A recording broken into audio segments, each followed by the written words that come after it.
എല്ലാ കൂട്ടുകാർക്കും നമസ്കാരം. കുറേ നാളുകൾക്ക് ശേഷമാണ് ഇന്നൊരു വ്ളോഗ് ചെയ്തത്. നാട്ടിൽ വന്നതിന് ശേഷം എന്തായാലും ഒരു വ്ളോഗ് ചെയ്യണമെന്ന് തീരുമാനിച്ചായിരുന്നു. ഇന്നിപ്പം ഫാമിലിയായിട്ട് ഞങ്ങൾ ട്രിവാൻഡ്രത്തേക്ക് ഒരു ട്രിപ്പ് വന്നതാണ്. ട്രിവാൻഡ്രത്തെത്തി ഞങ്ങൾ ഉച്ചക്കത്തെ ഭക്ഷണം കഴിച്ചത് സ്റ്റാച്യുവിൻ്റെ അടുത്ത് ഒരു അന്നാഭവൻ എന്ന് പറഞ്ഞൊരു റെസ്റ്റോറൻറ്റിൽ നിന്നാണ്.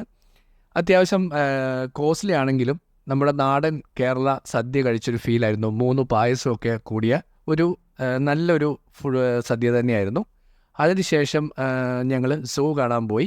എൻ്റെ ചെറുപ്പത്തിൽ ഞാൻ പോയതാണ് സൂ. അതിനുശേഷം ഇത്രയും വർഷങ്ങൾക്ക് ശേഷം ഇന്നാണ് സൂ കാണാൻ പറ്റിയത്.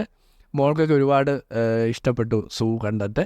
അതിനുശേഷം ഞങ്ങൾ റൂമിൽ വന്നിട്ട് ഫ്രഷായിട്ട് കോവളം ബീച്ച് കാണാൻ പോയി. ആദ്യമായിട്ടാണ് ഞാൻ കോവളം ബീച്ച് കാണുന്നത്. അങ്ങനെ ഇന്നത്തെ ദിവസം വളരെ ഹെക്റ്റിക്കായിരുന്നു. എങ്കിൽ കൂടിയും ഒരുപാട് സ്ഥലത്ത് പോയിരുന്നു. ബാക്കിയുള്ള വിശേഷങ്ങൾ അടുത്ത വ്ളോഗിൽ പറയാം. അപ്പോൾ എല്ലാവർക്കും നല്ലൊരു ദിവസം ആശംസിക്കുന്നു.